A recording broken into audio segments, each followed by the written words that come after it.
के लिए बहुत ही ज्यादा इंपॉर्टेंट है, क्योंकि आज के क्लास में हम लोग पढ़ने वाले हैं 12th क्लास के फिजिक्स का 70 मोस्ट इंपॉर्टेंट ऑब्जेक्टिव क्वेश्चन। और ये सारे प्रश्न आपके बोर्ड एग्जाम के पॉइंट ऑफ व्यू से बहुत ही ज्यादा इंपॉर्टेंट है। तो बच्चों, आज के क्लास को आप सभी बिल्कुल ध्यान से देखिएगा और आज के क्लास में दिए जाने वाले इन सारे प्रश्नों को आप लोग अच्छे से याद भी करते चलिएगा। ओके जी, चलिए फिर क्लास को स्टार्ट करते हैं। सारे बच्चे हमारे साथ चैट सेक्शन में आंसर को भी लगाते चलिएगा, जिससे कि आपको पता चलेगा कि इस 70 ऑब्जेक्टिव में आपको पहले से कितना याद था। देखिए, पहला नंबर सवाल आपके सामने है, आपके फोन के स्क्रीन पर है, लगाते चलिएगा चैट सेक्शन में आंसर को। देखिए, पहला नंबर सवाल कह रहा है कि विद्युत विभव का एसआई मात्रक क्या होता है। बहुत इंपॉर्टेंट प्रश्न है, कई बार आपके बोर्ड परीक्षा में भी पूछा जा चुका है कि विद्युत विभव का एसआई मात्रक क्या होता है। तो बच्चों, हमने बताया है कि विद्युत विभव का एसआई मात्रक वोल्ट होता है, जिसे हम लोग भी के द्वारा डिनोट करते हैं। और भी बराबर हमारा एक फॉर्मूला भी निकल के आता है, भी बराबर क्या होता है, डब्ल्यू अपॉन क्यू होता है। वाट का हमारा जूल होता है और चार्ज का कूलम हो जाता है।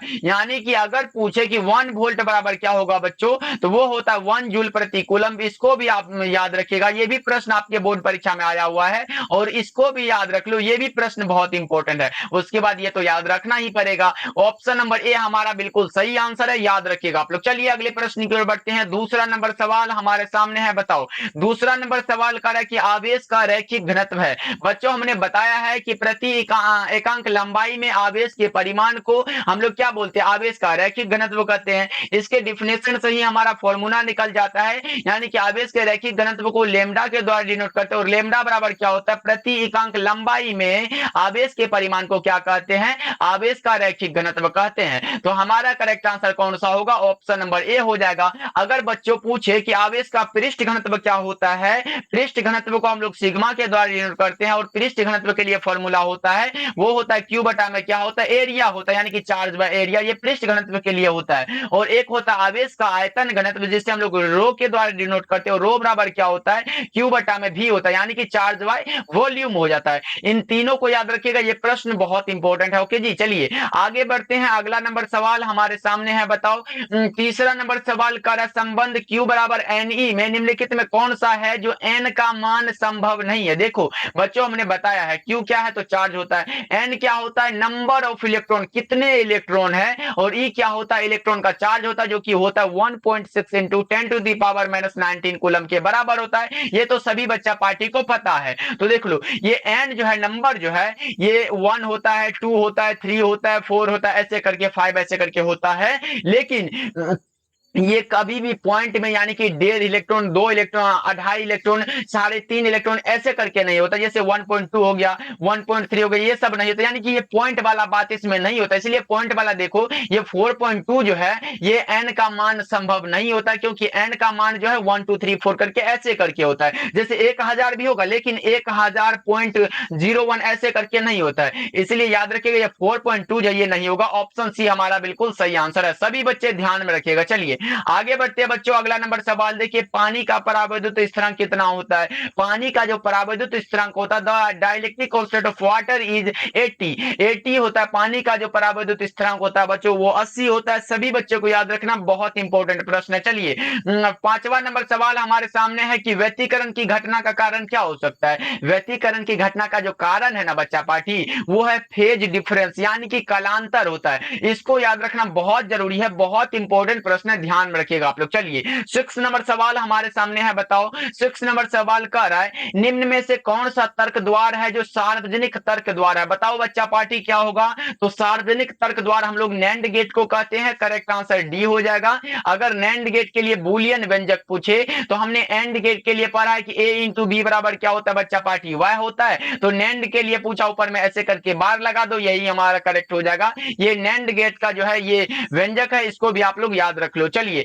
आगे बढ़ते हैं। 7 नंबर सवाल हमारे सामने है, बताओ। 7 नंबर सवाल है, ट्रांजिस्टर के प्रवर्धन की इकाई क्या होती है। ट्रांजिस्टर के प्रवर्धन की इकाई जो होती है, वो कुछ नहीं होती है, क्योंकि ये मात्रक विहीन होता है बच्चों। ऑप्शन डी बिल्कुल सही आंसर है, ध्यान में रखिएगा, ये भी प्रश्न आपके बोर्ड एग्जाम में आया हुआ है। ओके जी, चलिए 8 नंबर सवाल हमारे सामने है, बताओ। 8 नंबर सवाल कर रहा है, विभव मापी से मुख्यतः क्या मापा जाता है। तो विभव मापी से जो है विभवांतर को मापा जाता है बच्चा पार्टी। ऑप्शन नंबर सी बिल्कुल सही आंसर है। क्योंकि धारा को हम लोग एम्पियर में मापते हैं और प्रतिरोध को ओम में, तो ये सब नहीं होगा। हमारा करेक्ट आंसर सी हो जाएगा, बिल्कुल सही आंसर है। चलिए आगे बढ़ते हैं। 9 नंबर सवाल देखिए क्या कर रहा है। एक गोलीय दर्पण को पानी में डुबा दिया जाता है तो इसकी फोकस दूरी क्या होगी? तो बच्चा पार्टी इसकी फोकस दूरी जो है वो अपरिवर्तित रहती है, यानी कि बदलती ही नहीं है, समान रहती है। ऑप्शन सी बिल्कुल सही आंसर है। ध्यान में रखना, ये प्रश्न आपके बोर्ड एग्जाम में पूछा गया है। चलिए 10 नंबर सवाल कह रहा है निम्नलिखित में कौन सा भौतिक राशि है जो सदिश है, यानी कि which of the following physical quantities is a vector, कौन सा होगा? तो सदिश राशि पूछा गया। विद्युत तीव्रता बचपन से पढ़ते आ रहे, बचपन से नहीं 12th से पढ़ते आ रहे और अभी भी 12th में है। करेक्ट आंसर हमारा क्या होगा बच्चा पार्टी? ऑप्शन नंबर डी हो जाएगा। ध्यान में रखिएगा, विद्युत फ्लक्स जो है ये सदिश राशि अदिश राशि है। विद्युत विभव अदिश और स्थिति जो है विद्युत स्थिति ऊर्जा जो ये भी अदिश राशि है। चलिए आगे बढ़ते हैं। 11 नंबर सवाल हमारे सामने है, बताओ। 11 नंबर सवाल है प्रति इकाई आवेश पर लगने वाले बल को क्या कहते हैं? बल होगा बच्चा पार्टी, बताओ प्रति इकाई आवेश पर लगने वाले बल को क्या कहते हैं? देखो हमारा जो है यहाँ जो है डेफिनेशन से हमारा फॉर्मूला निकल गया कि ई बराबर क्या होगा, प्रति इकाई आवेश पर लगने वाले बल को क्या कहते हैं? एफ बाई क्यू हो जाएगा। यही हमारा फॉर्मूला है। ई को विद्युत क्षेत्र बोलते हैं। सही जवाब हमारा ऑप्शन नंबर सी हो जाएगा, याद रखिएगा आप लोग। चलिए आगे बढ़ते हैं। अगला नंबर सवाल देखिए क्या कह रहा है। चालक के अंदर इलेक्ट्रॉन की गति कैसी होती है? चालक के अंदर इलेक्ट्रॉन की गति अपसरित होती है। बच्चों क्या लगाओगे इसका सही आंसर? ऑप्शन नंबर सी लगा लो, सही हो जाएगा। ओके जी। और सभी बच्चे एक बार क्लास को लाइक कर दो बच्चा पार्टी। अगर आप लोग क्लास को लाइक कर देते हो ना, पढ़ाने में भाई बहुत मजा आता है। इसीलिए बच्चा पार्टी सभी से अनुरोध है क्लास को लाइक कर दीजिएगा। ओके चलिए 13 नंबर सवाल देखिए, मात्र 70 ऑब्जेक्टिव है जो कि याद करना बहुत जरूरी है। देखिए 13 नंबर सवाल कर किसी अर्धचालक का तापमान गुणांक का मान क्या होता है? बताओ। किसी अर्धचालक का तापमान गुणांक का जो मान होता है वो ऋणात्मक होता है। कैसा होता है बच्चों? ऋणात्मक होता है। सही जवाब ऑप्शन बी हो जाएगा। 14 नंबर सवाल देखिए क्या कर रहा है। अच्छे से समझ समझ के क्लास करो और सारे प्रश्नों को याद करते चलो। 14 नंबर सवाल है, जब किसी एमीटर को शंट किया जाता है तो तब परिपथ का कुल प्रतिरोध क्या होता है? जब किसी एमीटर को शंट करते हैं तो परिपथ का जो कुल प्रतिरोध होता है वो क्या होता है? इंक्रीज होता है, यानी कि बढ़ जाता है। सही जवाब क्या होगा बच्चों? ऑप्शन नंबर ए हो जाएगा। चलिए अगला प्रश्न 15 नंबर सवाल का रहा है 25 का द्विआधारी समतुल्य क्या होगा? तो बच्चा पार्टी हमने बता चुका है। 25 का निकालना हो 25 लिख लो, उसके बाद ऐसे कर दो, उसके बाद 2 से भागा देते चलो। 12 दूना 24 होता है तो शेष हमारा कितना बचा? 1 बचा। फिर 2 से भागा दो, 6 दूना 12 होता है, शेष कुछ नहीं बचा, 0 लिख लो। उसके बाद क्या होगा? फिर 2 से लगाओ, 3 दूना के 6 होता है, फिर 0 बचा, शेष नहीं बचा। मतलब 2 से लगाओ तो 3 2 एकम 2, उसके बाद जो होगा एक शेष जो बचा वो यहां लिख लो, यानी कि 11001।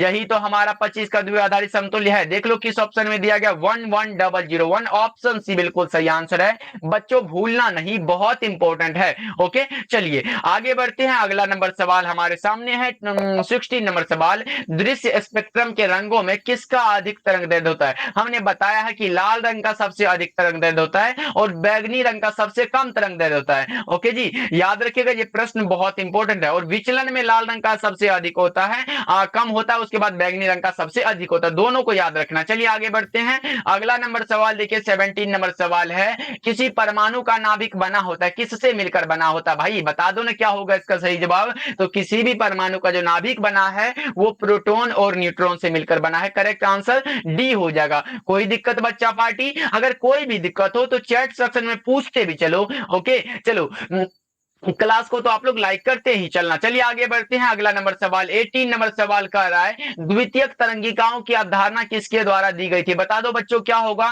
द्वितीयक तरंगिकाओं की अवधारणा जो ये किसके द्वारा दिया गया था? तो यह दिया गया था हाइगेंस जी के द्वारा। Correct answer option number C हो जाएगा। अगर पूछे कणिका सिद्धांत किसके द्वारा दिया गया था तो भी आप लोग याद रखोगे ये न्यूटन जी के द्वारा दिया गया था। ये भी प्रश्न आता है आपके बोर्ड परीक्षा में। ओके चलिए 19 नंबर सवाल को देख लेते हैं। ये रहा हमारे सामने। बताओ डायोड का उपयोग किया जाता है किसके तरह? बताओ डायोड का उपयोग जो करते हैं वो रेक्टिफायर की तरह करते हैं बच्चों। किसके तरह? दृष्टकारी की तरह। Option D correct answer. लेकिन एक बार ऐसे दिया गया था, रेक्टिफायर ही लिख दिया गया था, इसलिए बच्चा पार्टी ध्यान में रखना है, ऐसे करके रेक्टिफायर को लिख दिया गया था, इसलिए भूलना नहीं, दृष्टकारी का अंग्रेजी ही रेक्टिफायर होता है। ओके चलो देखो यहां अंग्रेजी में रेक्टिफायर लिखा भी गया। चलिए 20 नंबर सवाल को देख लेते हैं क्या कह रहा है। 20 नंबर सवाल कर रहा है, देखिए पी प्रकार के अर्धचालकों के लिए अशुद्ध तत्व के के रूप में प्रयोग किया जाता है। पी प्रकार के अर्धचालक में हमने बताया था कि एन टाइप में अगर पूछे, एन टाइप में हम लोग किसका यूज करते हैं, और एक हमारा पी टाइप होता है। देखो बच्चा पार्टी, यहाँ देखो पी टाइप जो है इसमें पंच संयोजी का यूज नहीं करते हैं। एन टाइप में हम लोग पंच संयोजी का यूज करते हैं, इसको याद रखना बहुत इंपॉर्टेंट है।